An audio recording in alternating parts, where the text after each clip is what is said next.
Boa noite para quem está entrando. Se puder me dizer se estão me ouvindo bem, se estão me vendo bem, agradeço. Como é que está o áudio, o vídeo? O Cândido já está entrando.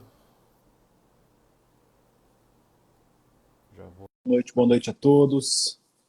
Boa noite. Já digam para a gente aí de onde vocês estão falando, para a gente poder saber, enquanto a gente vai começando, organizando aqui. Fala, mestre. Boa noite, Cândido. Tudo bem? Você está me ouvindo bem? Tô. Tá conseguindo me ouvir? Tá dando eco? Tá bom? Tá bom. Pessoal, confirma aí pra gente. Vocês estão nos ouvindo bem? Tá baixo? Tá alto? Estão conseguindo nos ver? Nos ver é a parte meio ruim do negócio, mas faz parte. Não dá pra ganhar todas, né? Não Tem que dá ter pra algum ganhar sabor. todas.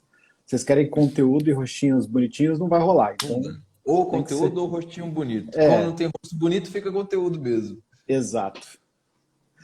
Boa noite, boa noite, boa noite todo mundo que tá entrando. Muito boa noite.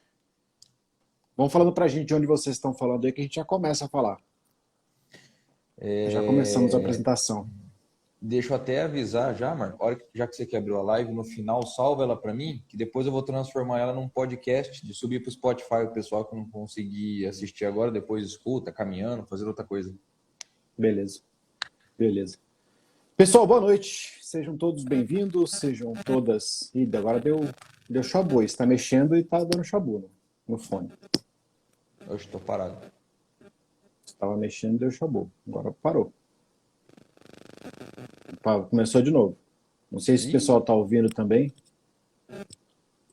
Mau contato a princípio. Acho que são os comunistas. Tá dando chabu. Deu chabu? Você tá de fone? Tá dando. Tô. Deixa eu fazer um teste aqui, peraí.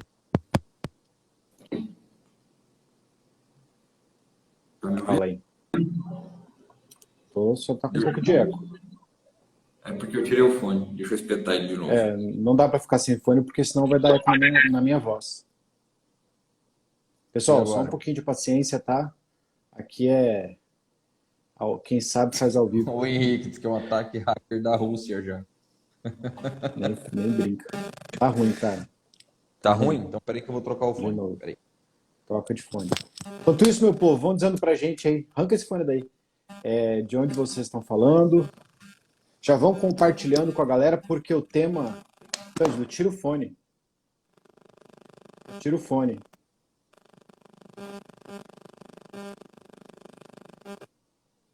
Você já tirou o fone do... Você tirou o fone do treco já? Do celular? Tô ouvindo. Bem melhor. Melhorou?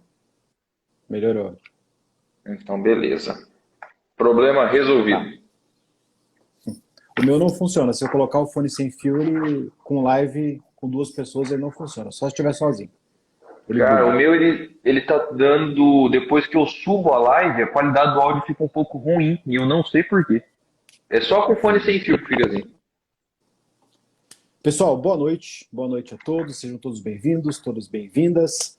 O nosso tema de hoje será um tema muito interessante. Nós vamos conversar sobre a utilização de criptomoedas para a questão da lavagem de dinheiro. Então vai ter uma questão introdutória, vai ter o tema de forma específica. É um tema muito importante, é um tema que é muito importante e que vai se tornar muito importante para todos nós, né? Ainda mais na situação que nós estamos enfrentando agora. A criptomoeda pode ser usada como subterfúgio para sair de certas situações e, ao mesmo tempo, para também lavagem de dinheiro. Então, façam a parte de vocês, coloquem o dedinho no coração, compartilhem isso com mais pessoas. Vamos fazer com que esse tema chegue a mais pessoas, porque ele é realmente muito importante para todos nós da advocacia criminal.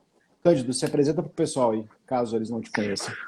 Boa noite, pessoal. Vi que tem um pessoal de fora, tem um pessoal do Rio Grande do Norte interagindo aqui com a gente. Boa noite a todos, sejam muito bem-vindos. Meu nome é Cândido, sou advogado criminalista, sou um pouco mais novo que o Marlon, pouca coisa só. E a gente resolveu escolher esse tema e foi até uma certa curiosidade, porque quando nós sugerimos o tema, o assunto nem estava em alta ainda, né? Essa questão da criptomoeda, esse tema está escolhido há uns 20 dias.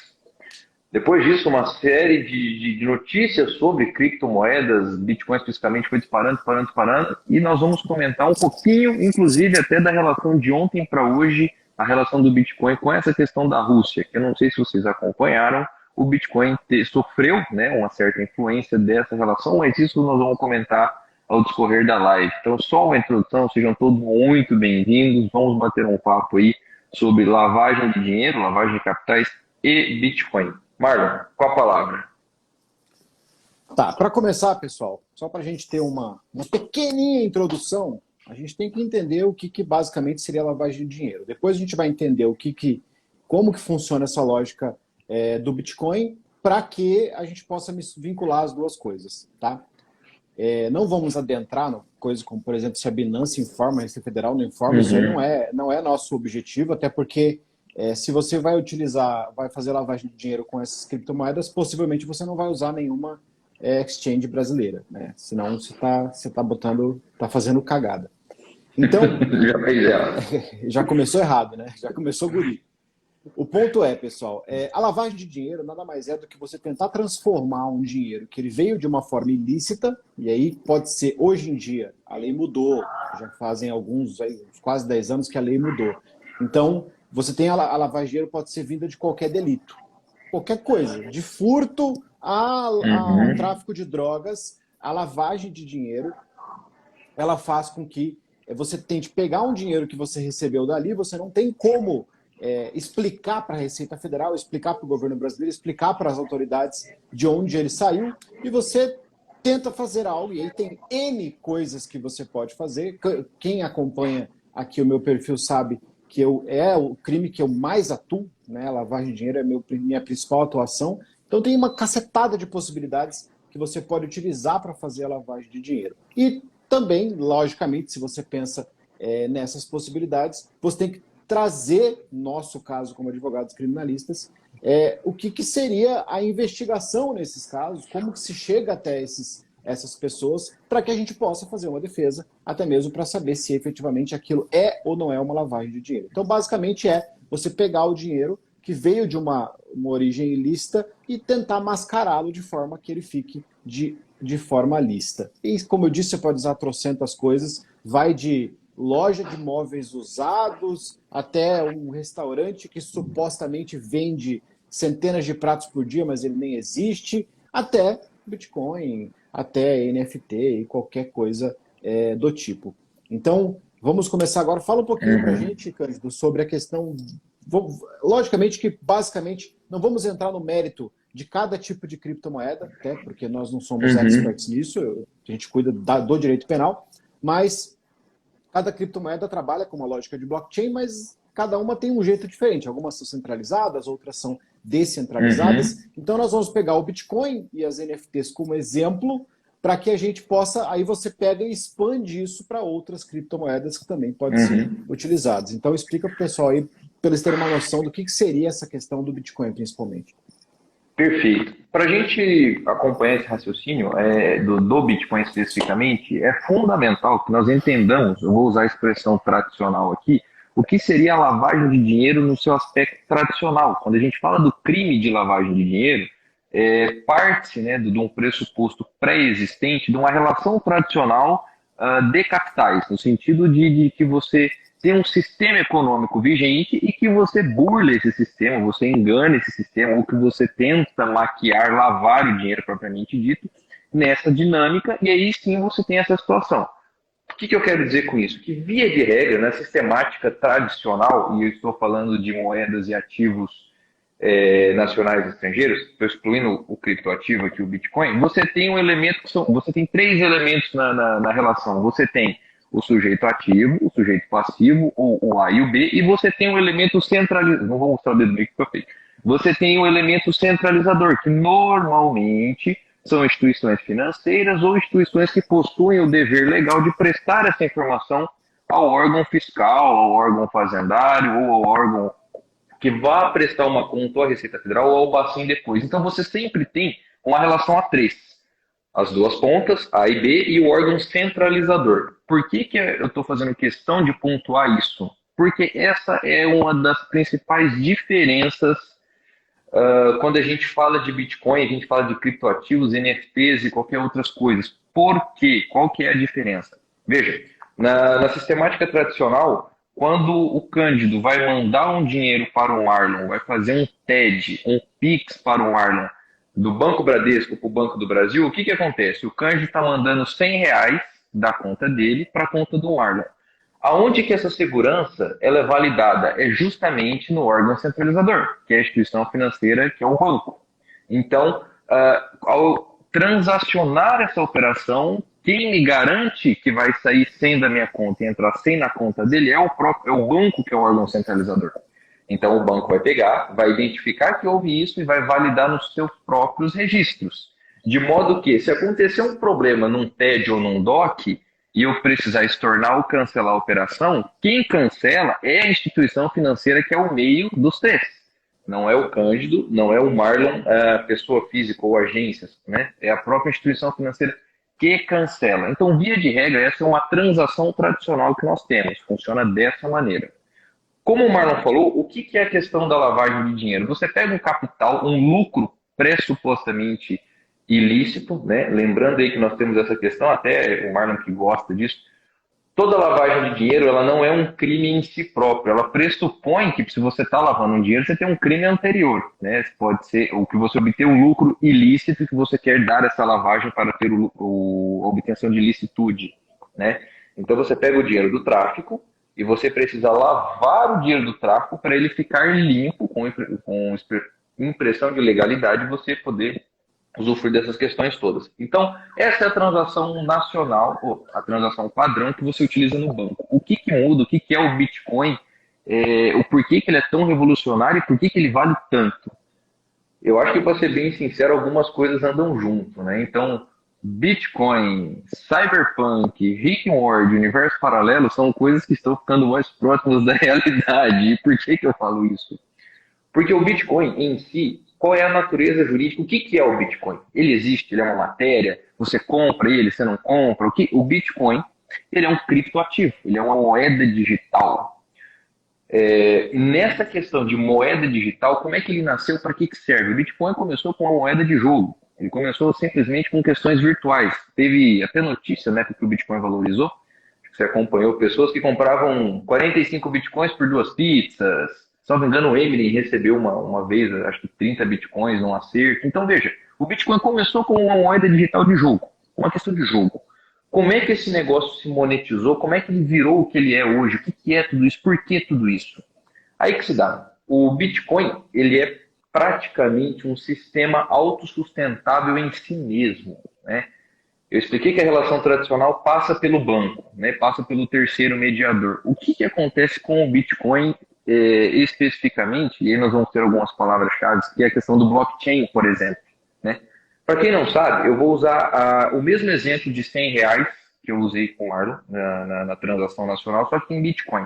Eu vou transferir um Bitcoin para o Marlon. Como é que eu faço? Eu abro a minha carteira de Bitcoin, que é uma carteira de criptoativos digital, e eu seleciono que eu vou enviar essa transação para o usuário Marlon, né? O usuário Marlon não necessariamente na carteira do Bitcoin ele é identificado com a pessoa física do Marlon, exatamente que mora no endereço tal, rua tal, casa tal. Ele possui um ID codificado e protegido e eu vou mandar essa mensagem para ele, o Bitcoin. Esse Bitcoin chega para ele. Ponto. Eu mandei, ele recebeu, o assunto está encerrado. Então, Cândido, você me relatou isso, qual é a diferença? A diferença se dá na questão do blockchain, que é o grande pulo do gato. O blockchain é um sistema de livro base de registros que é dispensável esse terceiro centralizador, que em tese seria o banco e as entidades financeiras, e Receita Federal, e Bacenjude, e Banco Central, porque o próprio sistema Bitcoin, na sua transação, codifica no livro caixa, no livro base dele, que essa operação ocorreu. De modo que é um elo numa corrente. Essa transação que eu fiz com o Marlon, ela vai ser gerada num código e ela fica nesse elo da blockchain. A partir do momento que o Marlon ou que outra pessoa faz uma transação para terceiro, ela não apaga o passado, ela mantém todo o seu livro caixa básico, ele copia exatamente todas as transações que tem antes de mim e etc., numa sequência uma cadeia, literalmente, ele mantém tudo isso e transfere para o terceiro. Então, o pulo do Bitcoin, a segurança dele, é que ele mesmo ele é autossustentável em si mesmo nas suas próprias operações. Então, a segurança dele começa por aí, neste sentido, né? Então, o que é o blockchain? O blockchain é o livro base que rege toda a carteira dos bitcoins. Operações que envolvem bitcoins sempre vão ter o mesmo livro base com base de dados. A coisa começa assim quanto a blockchain. Marlon, fala um pouco aí que me deu sede. Só fazer duas observações. Primeira observação. Em relação à lavagem de dinheiro em si, pessoal, a lavagem de dinheiro tem que ter obrigatoriamente você transformar um dinheiro que é ilícito em lícito. Ou seja, se eu, Marlon, sou o traficante e eu estou ganhando dinheiro do tráfico e eu estou usando o dinheiro do tráfico para comprar carro, para comprar casa, para comprar coisas no meu nome, não existe lavagem de dinheiro. Para que exista lavagem de dinheiro, esse dinheiro ele teria que chegar ao Marlon parecendo que ele veio lícito. Então, através de uma empresa terceirizada, através de uma empresa aberta fora do Brasil, através do Bitcoin, através do meu NFT, através do que for, esse dinheiro chega para o Marlon como se fosse um dinheiro lícito. Não pode ser, de forma nenhuma, aquela mesma pessoa que cometeu o delito que está usando o dinheiro em seu nome. Isso não é lavagem de dinheiro e, inclusive, é muito confundido pelas investigações criminais por aí. O segundo ponto. Nessa questão da blockchain que o Cândido estava dizendo, quem garante a blockchain são os próprios usuários. Então, tem os usuários da própria blockchain são aqueles que estão minerando, né, o que o pessoal chama de minerar. Esses caras que estão minerando, eles estão garantindo as transações. Então, eles lá, é um sistema descentralizado que está dizendo, o Marlon tinha um Bitcoin, então ele podia passar para o Cândido esse um Bitcoin. Esse um Bitcoin tem um número específico, então ele não pode ser passado para uma outra pessoa ao mesmo tempo. Não é como uma nota de 100 reais, que uma nota de 100 reais e outra nota de 100 reais são coisas idênticas. Não existe, não tem isso, não existe como ter essa troca, são Bitcoins, são efetivamente, cada um tem o seu número, tu vai ter na sua carteirinha e faz o que for preciso. Dentro da lavagem de dinheiro, ele é um mecanismo muito tranquilo de você fazer transferências internacionais. Por quê? É porque o meu Bitcoin em Campo Grande, Mato Grosso do Sul, ele pode ser vendido para um cara que tenha que tenha uma carteira nos Estados Unidos, na Rússia, na Ucrânia, em qualquer lugar que você esteja. Eu posso fazer essa transferência de Bitcoin e eu posso fazer essa transferência de Bitcoin sem que eu seja identificado, porque a identificação necessária para você ter uma carteira, e aí a carteira, pessoal, vai de carteira física, que é a que eu tenho, é uma carteira física, elas são relativamente, hoje em dia, são bem caras. Quando eu comprei ainda não era tudo isso, mas são bem caras. Você vai pagar 2, 3, 4 mil, 500, 600, 700 reais numa carteira segura. Tem as carteiras digitais, que são aplicativos de telefone que você consegue fazer. E tem as próprias exchanges. Exchanges são as bolsas de valores de Bitcoin. Então tem várias exchanges espalhadas pelo mundo. Algumas operam no Brasil, outras não operam no Brasil. Você tem que dar um jeito do seu dinheiro chegar até essa exchange. Então, Binance, a IK Option, entre outros, que são internacionais, elas te permitem que você faça a utilização delas via Brasil. Tem as brasileiras, como o próprio mercado Bitcoin, como outras que existem, que você pode trabalhar ali em reais, que é muito mais fácil. Só que a exchange, ele é um local em que você vai pegar o seu Bitcoin, vai falar assim, exchange, está aqui o meu Bitcoin, eu quero que você venda ele, então você vai vender ele pelo valor XYZ. Mais ou menos o que a gente faz com relação às ações. Só que em relação às ações não ficam comigo. Hoje em dia, vocês não são do tempo, acho que eu também não sou, talvez quando eu era pequenininho, em que as ações eram papéis. Então chegava pelo correio um monte de papel que parecia um cheque, que chegava, que era que você tinha uma parte de uma empresa. Hoje em dia não, hoje em dia se tu tem uma ação, a ação ela está sob a custódia da B3, ela está sob a custódia da nossa bolsa de valores. Fica lá, fica sempre lá. Nas exchanges é mais ou menos a mesma coisa. Tu vai colocar o teu Bitcoin sobre a custódia, lembrando que estamos falando de Bitcoin, mas vale para basicamente qualquer cripto, sobre a custódia da exchange. E o grande pulo do gato, que faz com que esteja sendo muito utilizado para a questão da lavagem de dinheiro, e mal utilizado, inclusive, não que exista uma bem utilização para lavagem de dinheiro, porque a lavagem de dinheiro per si é um crime, portanto errado, mas os nossos clientes, eles estão sendo pegos por isso muito facilmente. Porque apesar de ser uma transação anonimizada, já que o Marlon, ele não é o Marlon, ele é um pendrive que tem uma carteira, que tem um número e um númerozinho que é gigante, que ele é criptografado e tudo mais. Porém, a blockchain registra 100% das transações, 100% das carteiras. Então, qualquer um dentro da blockchain que tiver o número da carteira do Marlon, ele não vai saber que ela pertence ao Marlon, mas ele sabe... Mas ele vai ter acesso à carteira. Quantos bitcoins tem ali. Então, se eu fizer uma transação... Então, aqui estamos dos dois lados, eu e o Cândido. Se eu fiz uma transação com o Cândido envolvendo uma questão de lavagem de dinheiro, automaticamente, todo mundo da blockchain, inclusive os policiais que ali estão, então todo mundo da blockchain que soube que houve essa transação, e aí ele vai ter que descobrir como é feita essa transação de alguma forma, e aí é outros aspectos, é um pouco mais aprofundado, ele vai saber que o dinheiro caiu na carteira que é do Marlon, ele só não sabe que é do Marlon. Se o Marlon transferir para o Zezinho, ele sabe que está na carteira do Zezinho. Ele consegue fazer esse rastreio de maneira muito fácil. A dificuldade está na identificação de quem é o proprietário da carteira.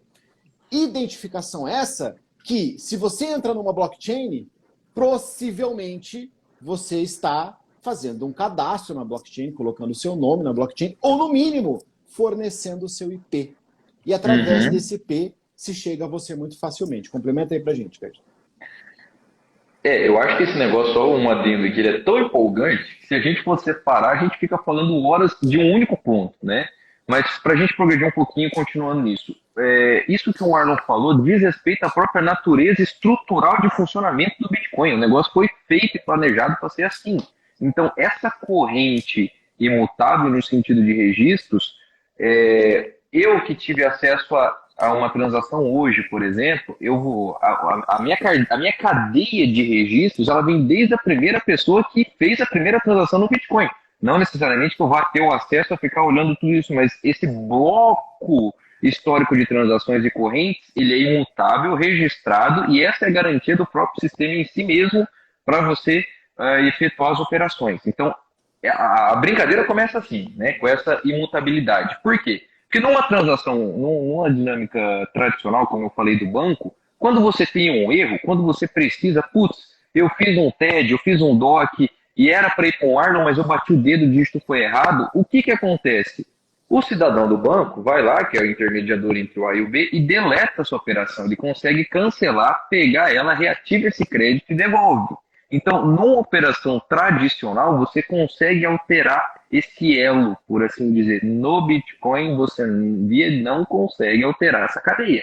Porque uma vez que a operação está feita, ela fica registrada, né?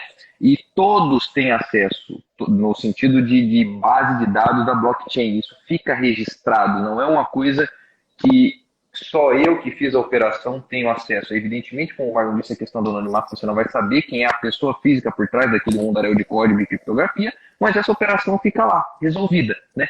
Disso, nós temos as questões dos mineradores, que vem em paralelo a isso, né? Quem são os mineradores na Bitcoin? Como é que você ganha Bitcoin hoje em dia? São as questões dos mineradores, é uma possibilidade, mas isso a gente fala mais para frente, né? Acho que nem vem ao caso para a questão da lavagem. Nem vem ao caso, né? Não precisa, pessoal. Minerador é o sujeito que fica lá tentando resolver uma equação para ganhar em Bitcoin. Ponto. E mais ou menos é isso. Né? Minerador é o cara que vai comprar a placa de vídeo que você queria comprar para jogar computador, mas ele não vai deixar você comprar porque ele vai comprar todas. E ele vai ganhar dinheiro e você não. Tipo isso. Esse é o cara do minerador. Então, essa é a diferença básica, estrutural, principal sobre o modo de funcionamento de um mecanismo tradicional de operação financeira de um Bitcoin, né? Eu fiz uma brincadeira agora há pouco, eu não sei se todos entenderam no sentido que eu queria, só foi na piada, que é a questão desse universo paralelo virtual, né? Porque o Bitcoin, ele chega a ser uma relação virtual, no sentido virtus do termo, e paralelo no sentido de que ele existe literalmente paralelo ao nosso ordenamento tradicional. A gente não pode ignorar que o Bitcoin não existe, né? Como eu disse, você não vai pegar uma moeda como você pega 50 centavos e identificar isso é um Bitcoin, porque a natureza dele não é essa, a natureza dele é virtual mesmo, né? Então ele é uma espécie de paralelo real que acompanha o nosso ordenamento.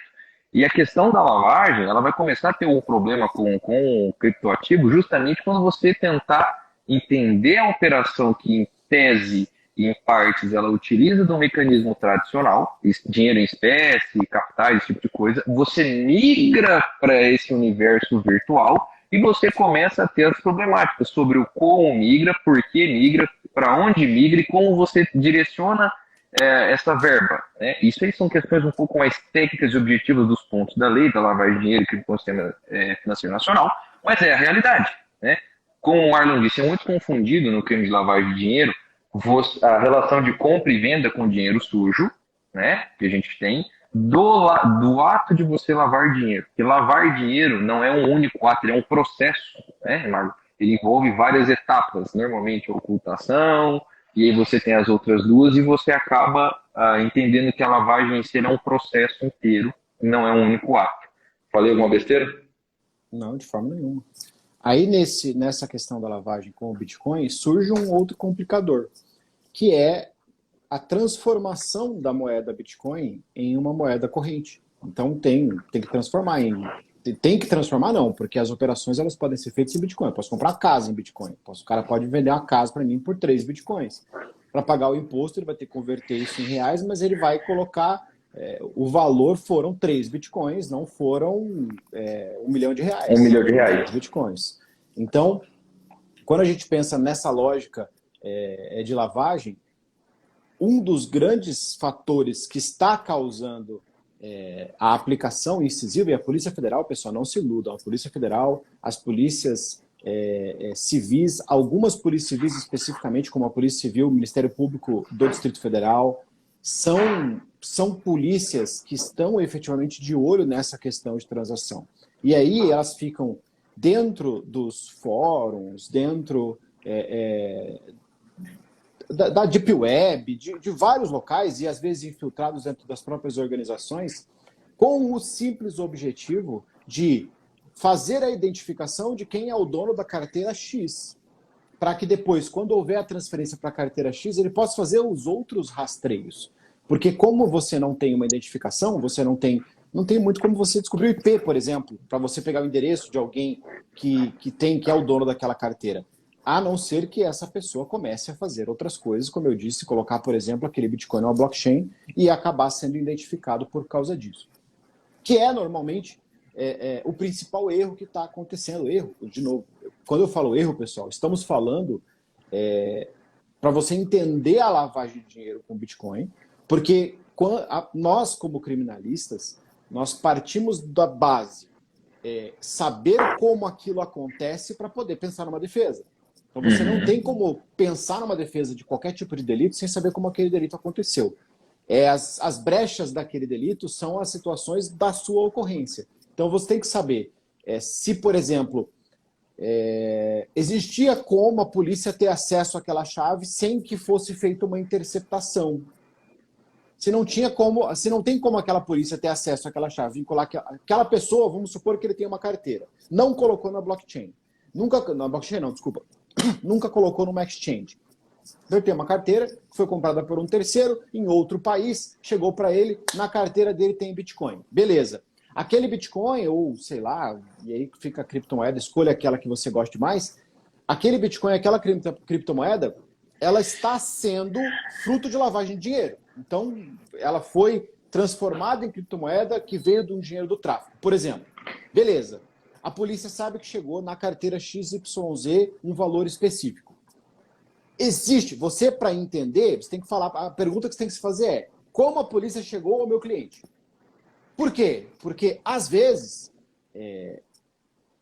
para se chegar até aquele cliente, teve que ser feita uma quebra de sigilo telemático, uma quebra de sigilo telefônico, uma quebra de sigilo de dados. E aquela quebra de sigilo de dados não foi autorizada pela justiça. Por quê? Porque eles estavam infiltrados, porque eles estavam fazendo operações, porque eles estavam dentro da própria blockchain, fazendo operações em relação àquela blockchain, para tentar fazer um registro em relação àquilo, seja lá o que for. E aí você consegue, com isso, plotar. Peraí, mas como?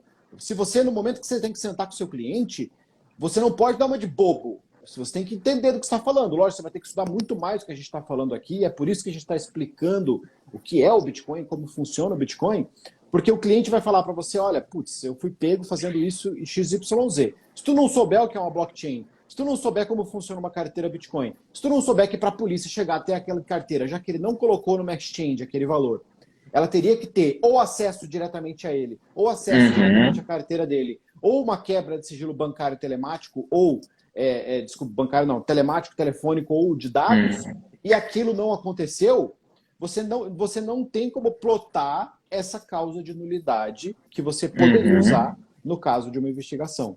Então a gente tem que conhecer esse todo para poder definir. Até numa questão um pouco mais primitiva no sentido base, a gente tem o seguinte: para você imputar um delito em alguém, você tem que ter um mínimo de 2 elementos, né? Que é o quê? Autoria e materialidade. Se o Bitcoin, por si só, ele te oferece uma condição pelo próprio sistema, lembrando, ele não foi feito para cometer crime, né?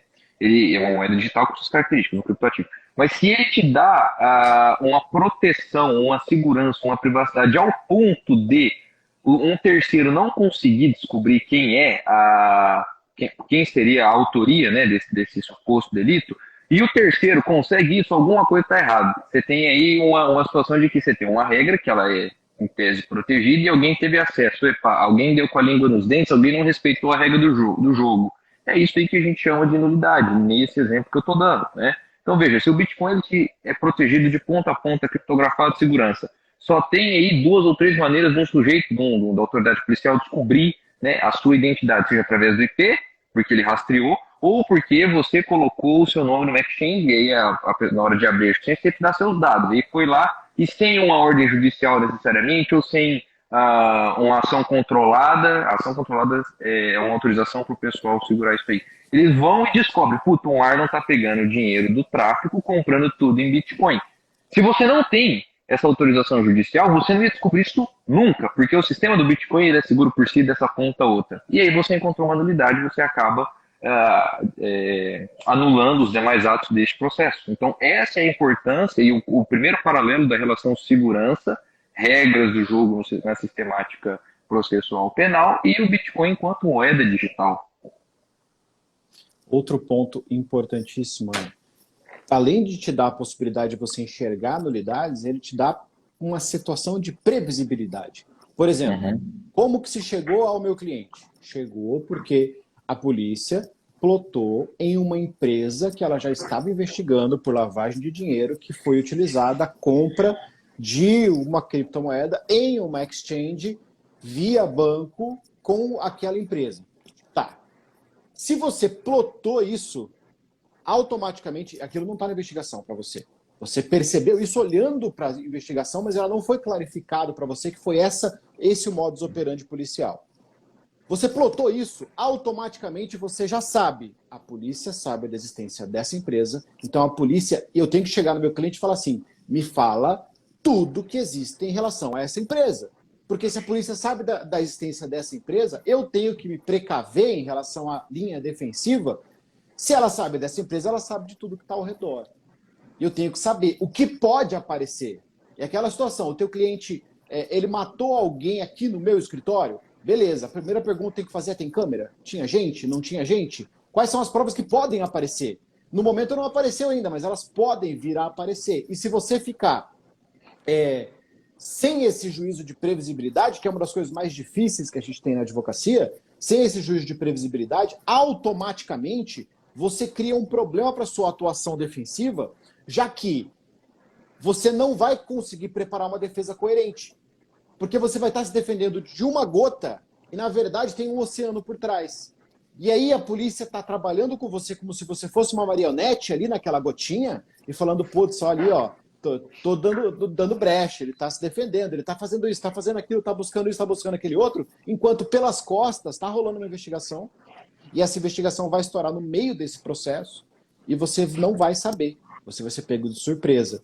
E, inclusive, pode ser envolvido. Lembrando que advogado que trabalha com crime de lavagem de capitais, crime de operações, crime de tráfico de drogas, na verdade, advogado que trabalha com qualquer crime, tem que ter muito cuidado em relação à sua declaração de imposto de renda, muito cuidado em relação às suas movimentações bancárias, muito cuidado em relação a fazer um contrato, a fazer uma procuração, se você for fazer uma consultoria com alguém, você faz o contrato, registra o nome daquela pessoa, declara aquilo para o imposto de renda, se possível faz um CNPJ, declara aquilo para o imposto de renda, por quê?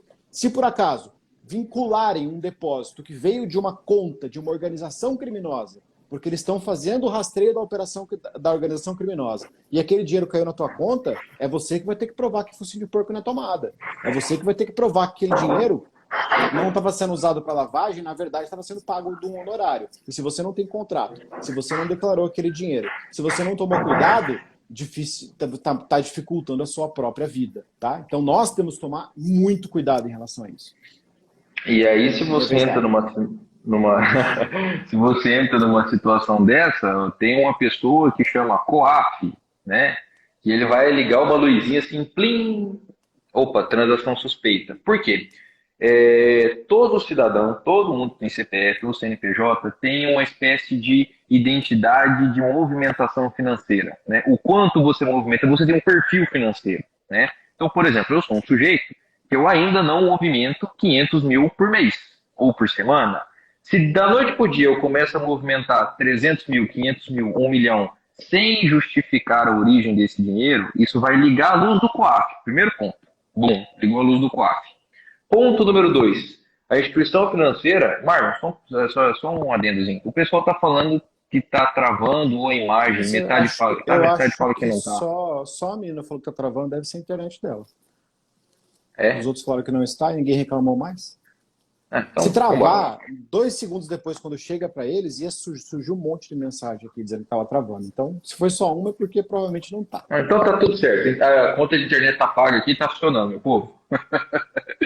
Então, o que acontece? Quando você tem essas operações que aí são caracterizadas como suspeitas, o COAF vai ficar de olho. Epa, esse sujeito aqui, ele movimenta uma média de 20, 30 mil por mês. De repente, ele começa a movimentar 100, 200, 300, 400, 500, 600 numa situação que foge ao seu perfil, vai ligar uma luzinha. Epa, esse perfil foge com ele. E aí vão ou bloquear seus bens, ou fazer alguma coisa, preliminarmente falando, para que você justifique essa verba. Eu, particularmente, passei por isso. Uma determinada situação, não era nem um valor alto, eu posso comentar assim, eu recebi determinada vez 15 mil reais de honorário numa conta que eu não movimentava um determinado tempo. Eu não consegui sacar o dinheiro. Eu tive que ir no banco, levar o contrato de honorários, mostrando a origem, discriminando, tá aqui, quem me pagou é fulano, identificaram, né? E aí liberou a verba. Então, veja, o Estado, o meio entre o A e o B, tá de olho em você, né? No Bitcoin não tem isso. Você não tem alguém que regula o A e o B. A transação é instantânea, mundial. O Bitcoin é uma moeda digital que pode ser monetizada em qualquer país do mundo na sua moeda, com a sua respectiva conversão. Então, um Bitcoin na carteira de Bitcoin vale um Bitcoin. Só que um Bitcoin vale hoje, não sei, 200 mil reais, que se você for converter em dólar americano, vai dar lá 60 mil dólares americanos. Então, você tem essa característica. O que vai acontecer se você começar a fazer essas transações de monetizar essa verba? Como o Marlon disse, a Polícia Federal está te rastreando. Ele ainda não sabe quem é você na exchange, na carteira de Bitcoin. Ele sabe que existe um ID que está movimentando A1, B2, C3 para D4, D5, D6. Ele não sabe quem é o sujeito por detrás dessa carteira. A partir do momento que você... E ele também, por enquanto, ele ainda não sabe se esse Bitcoin nasceu com o Bitcoin, se você pegou um dinheiro sujo, comprou esse Bitcoin, está rodando esse dinheiro, esse Bitcoin. A partir do momento que você começa a transacionar essa moeda para categorias da unidade monetária do seu país ou agentes financeiros, você vai ter que, de algum jeito, se identificar, seja pela exchange, seja porque você vai desmonetizar o Bitcoin para realizar uma compra, conversão, etc. E aí, a depender da situação que a autoridade policial está investigando, o que eles estavam de flagrante de ação controlada ou não, a investigação vai estourar no meio do nada e você vai ser pego de calça curta, identificado o seu elo na cadeia. E aí você vai ter um problema gigante com isso. Salvo engano, aqui no Shopping Campo Grande tem um caixa eletrônico de Bitcoin. Você vê quanto está valendo Bitcoin. Você fala, tem ali tem a Riachuelo. Aí do lado tem uma loja que faz cirurgia plástica. Na frente tem 3 caixas eletrônicas. 2 24 horas e um de Bitcoin. para você transacionar operações de Bitcoin de uma carteira para outra. Tudo digital. Interessante. Tem mais um ponto frágil, quando a gente fala de uma questão de investigação, que apesar da blockchain e do Bitcoin e tudo mais serem facilitadores pela questão da privacidade, existe um dificultador que a gente acabou esquecendo de falar. Quando a gente está falando que essa operação, Marlon Cândido, ela tem que passar pelos mineradores que vão validar essa operação, isso tem um custo. Isso é pago. Custa 0,00000 Bitcoin, custa lá sei lá quantos satoshis, né? Que é como se fosse real e centavo. O Bitcoin e o satoshi. Então custa, sei lá, sei lá quantos satoshis para você fazer essa operação. Ou seja, o cliente, e a gente acaba entrando naquele cara que é o juvenil, porque o cara que sabe fazer, meu amigo, ele está fazendo e vai continuar fazendo e ninguém vai pegar. E não vai ser pego. E não vai ser pego. A gente vai cair no cara que não sabe fazer. E esse cara que não sabe fazer, normalmente, para não perder dinheiro, ele vai fazer o mínimo de transações possível. Então, esse pingar, que é uma das técnicas que nós temos de lavagem de dinheiro de modo geral, que é o Smurf, né? Você pega e você converte 100 mil reais em 100 depósitos de R$1.000, sai depositando aquele dinheiro do jeito que cai na conta, vai para outra, vai para outra, vai para outra. Por quê? Porque se quebrar o sigilo bancário, dá um trabalho. Então, eu depositei 100 mil reais na conta do Cândido. Ele converteu em 100 depósitos de R$1.000 em 100 contas diferentes. São 100 contas que tem que ter o seu sigilo bancário quebrado. E se essas 100 contas dissiparam para mais outras 100 contas, são mais 100 contas que tem que ter o sigilo bancário bloqueado. Então, você dificulta o rastreio desse dinheiro com essa... Smurfing, esse método, né? O Smurfing. A gente chama de Smurfing dentro da lavagem de dinheiro, mas é um método. Você separa em pequenos saquinhos e você dificulta o rastreio. No Bitcoin isso é um pouco mais difícil, porque custa dinheiro você fazer todas essas transferências. E não é pouco dinheiro. É diferente de um TED que custa R$7 para fazer. A gente está falando de dinheiro de verdade. Para ser compensador fazer uma transferência, você tem que estar transferindo uma quantidade considerável de dinheiro. Porque o valor é fixo, né? O valor é fixo, não. Ele é variável, mas não de acordo com quantos bitcoins você está fazendo, e sim de acordo com como está a blockchain naquele momento. Então, se você for transferir 1 milhão de bitcoins ou 1 bitcoin, você vai fazer isso agora... O mesmo valor de centavo de Satoshi. O mesmo valor de centavo de Satoshi para fazer essa transferência, para fazer a validação pela blockchain. Então, isso dificulta a separação, a smurfização, né? Smurf, pessoal, é dos Smurf mesmo, dos bichinhos, aqueles bichinhos azulzinhos lá. Os desenho animado. Daí que vem o Smurfing. Diminui essa redução para várias... O estado é o Gargamel, só para constar.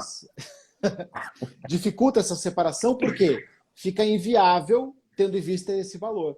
E isso faz com que aquele cara que vai cair, que vai chegar na sua mão como cliente, possivelmente tenha ficado com preguiça ou não tenha querido perder dinheiro, e isso tenha caminhado muito pouco. E esse caminhar muito pouco são situações que você tem que levar em consideração para que você saiba por onde caminhou.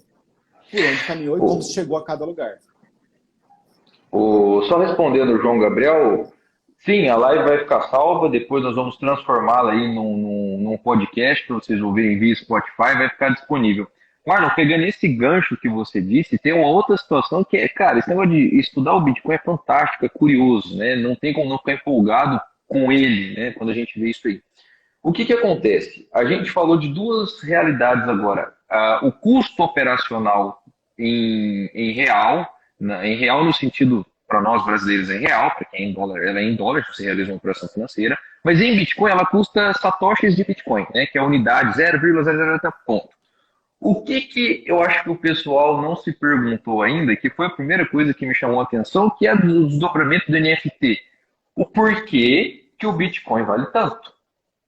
Da onde vem essa monetização? Por que um Bitcoin equivale a tanto? O que acontece que esse negócio vale tanto dinheiro, né? Ou tanto capital? Ou tanto... Por que o Bitcoin é chamado de ouro digital? O que acontece que esse treco que ninguém pega vale tanto, né?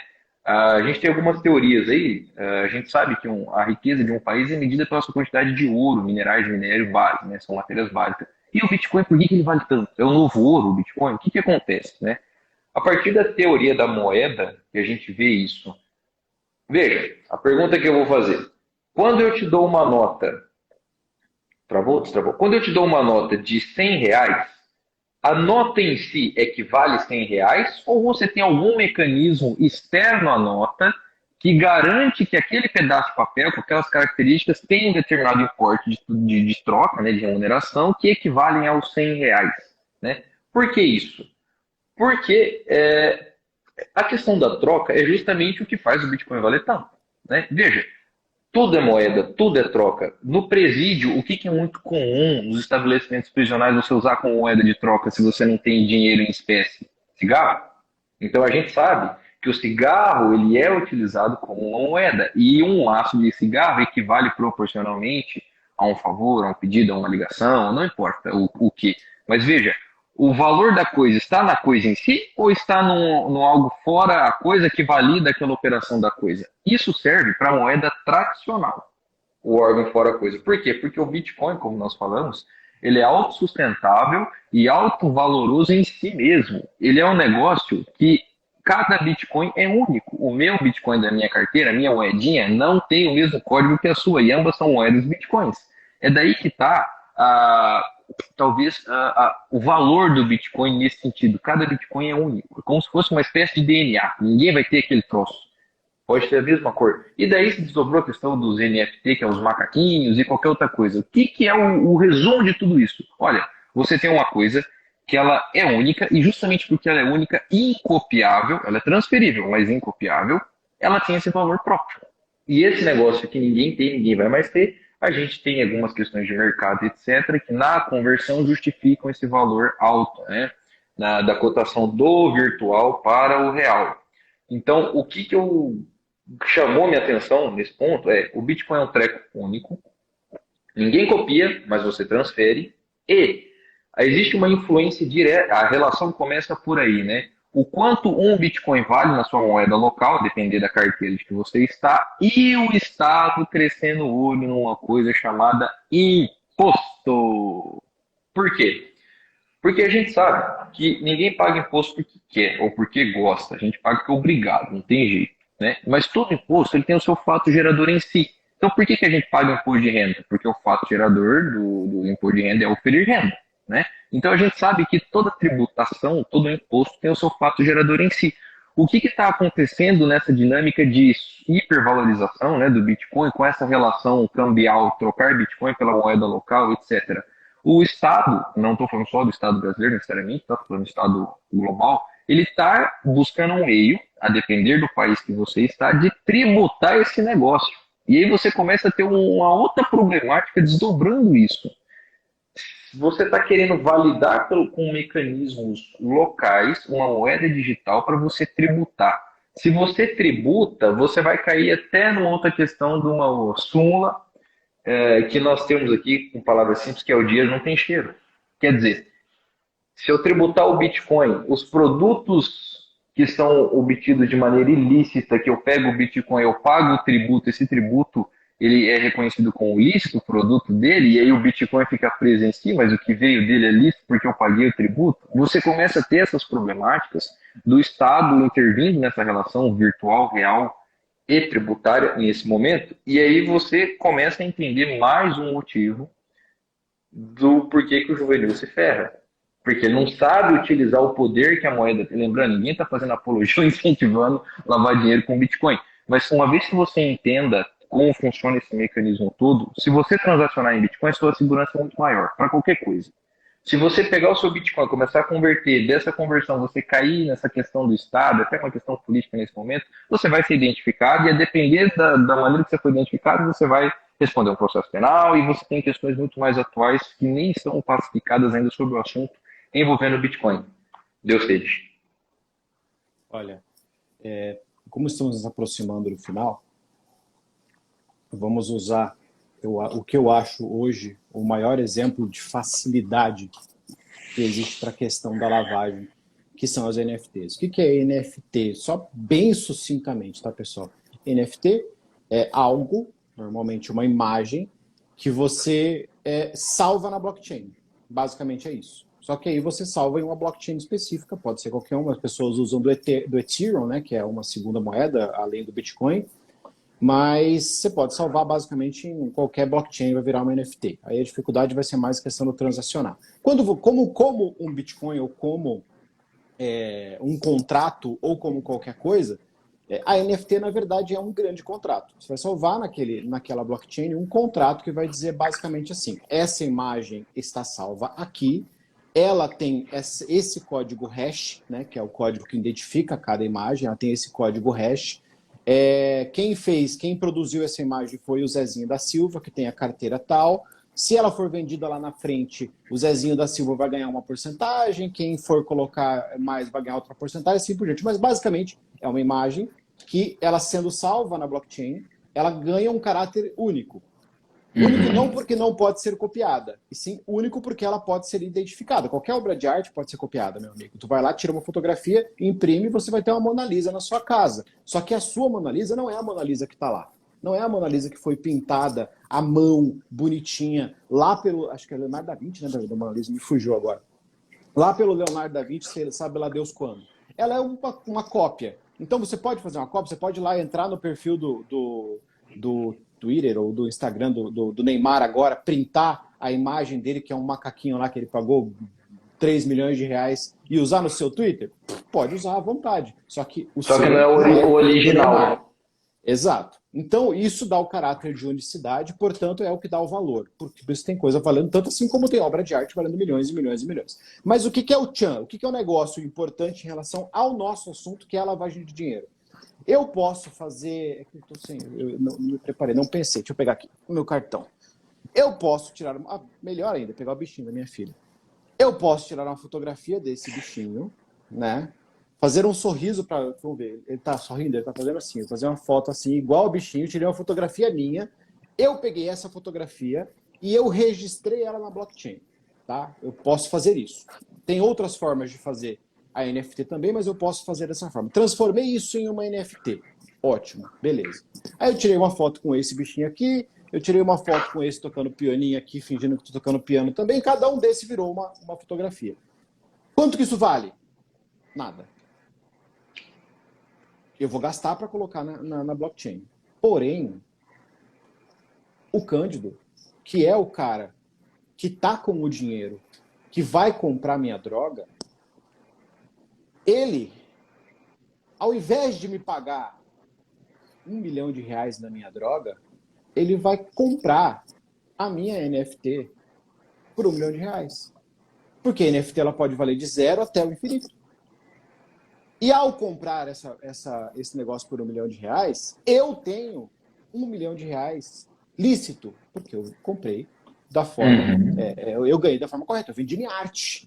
Em vez de vender minha arte na praia, eu vendi minha arte na blockchain. Então eu vendi no ar-condicionado. No ar-condicionado. Isso está sendo usado muito, sendo usado inclusive por uma questão de valorização, porque o cara vai lá e faz uma cacetada de NFT e de repente ele mesmo faz um acordo com o cara para o cara comprar por uma grana violenta, porque como se trata de uma blockchain, todos ficam sabendo daquela operação. É só você ter uma noção básica para você saber daquela operação.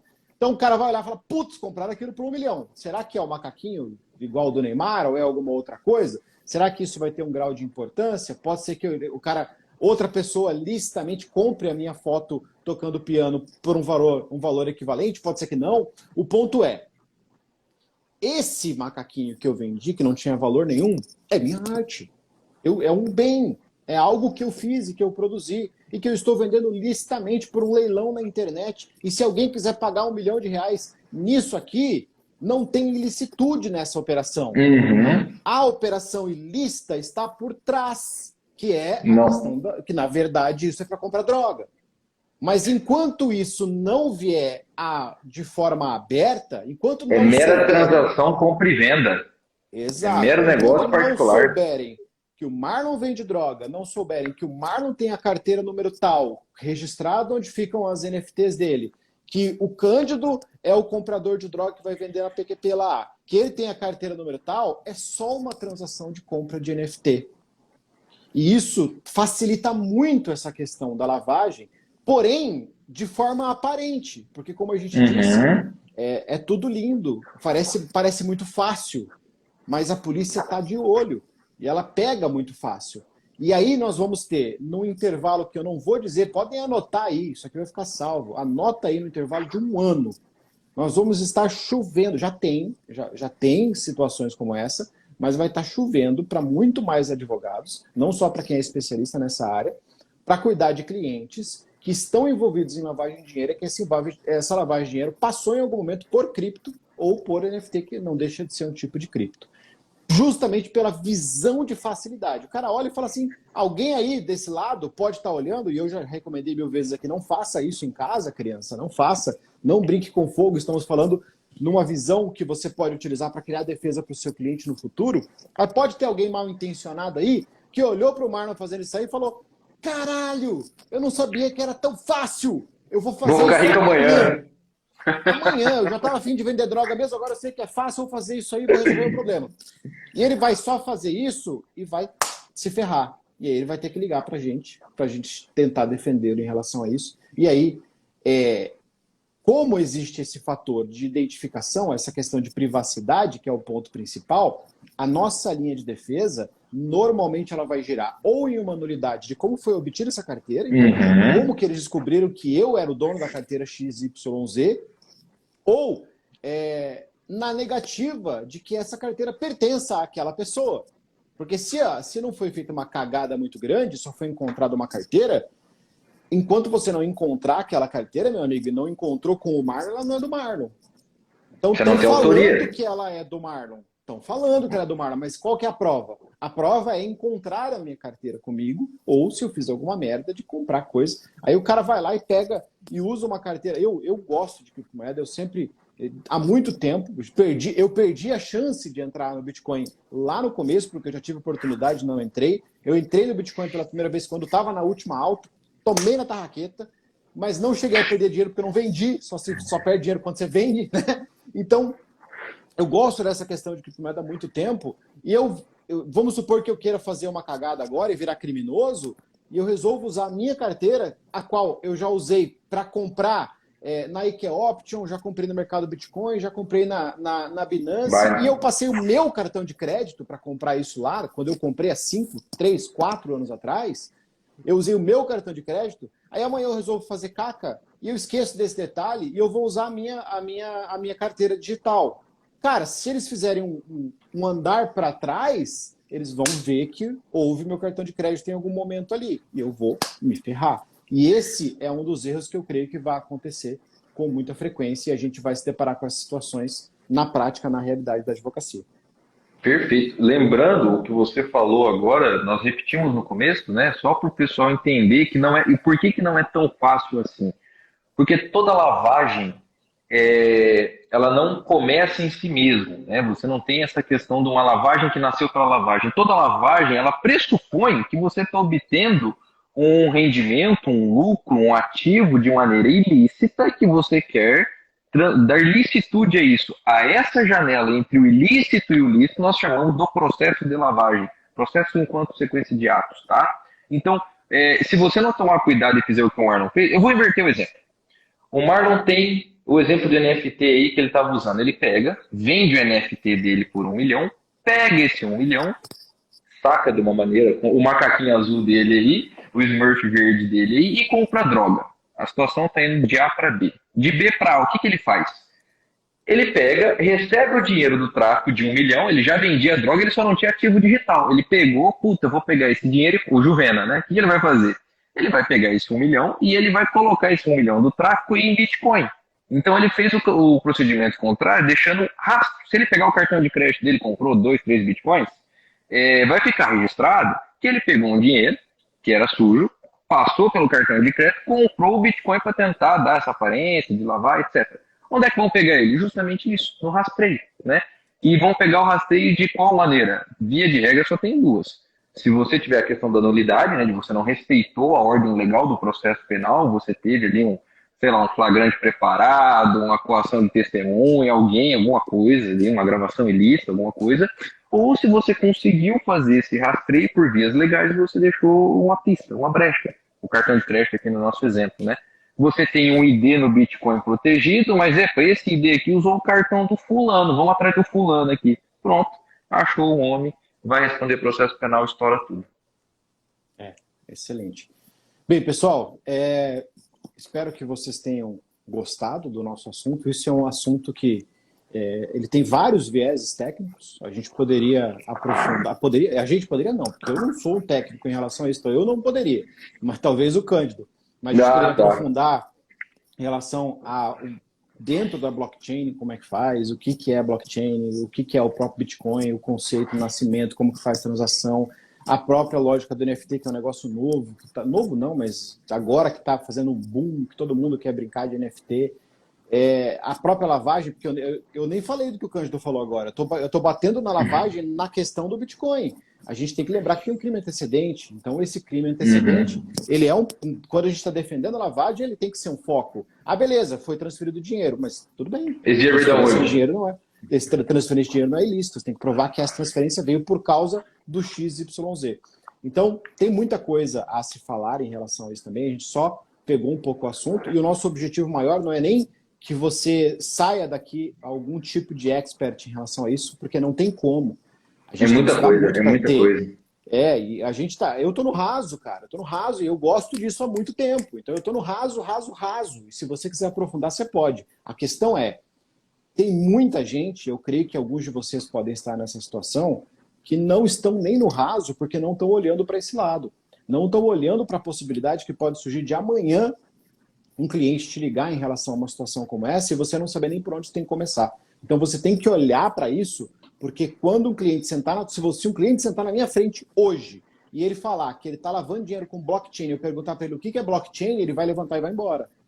Porque se eu não sei nem o básico, eu não sei nem o básico do que como é que eu vou defender esse cara? Mesmo ele sem saber se isso realmente vai ser importante para a defesa dele ou não, ele vai embora. Então você tem que saber conversar sobre o assunto para você saber atender um cliente e, ao mesmo tempo, você tem que estudar o assunto para você poder defender esse cliente. Então atentem-se para isso, porque isso é muito importante, já está sendo importante, já está sendo usado, já tem casos, né?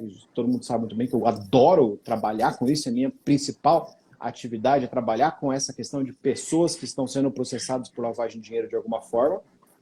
Então já tem situações assim, já tem situações dentro de operações que envolvem esse ponto e está faltando isso aqui para isso espalhar de uma forma que atinja todo mundo. Na hora que atinge todo mundo, que todos os advogados se depararem com um caso como esse, você vai ser diferenciado ou diferenciada se você souber do que está falando quando você sentar com o seu cliente.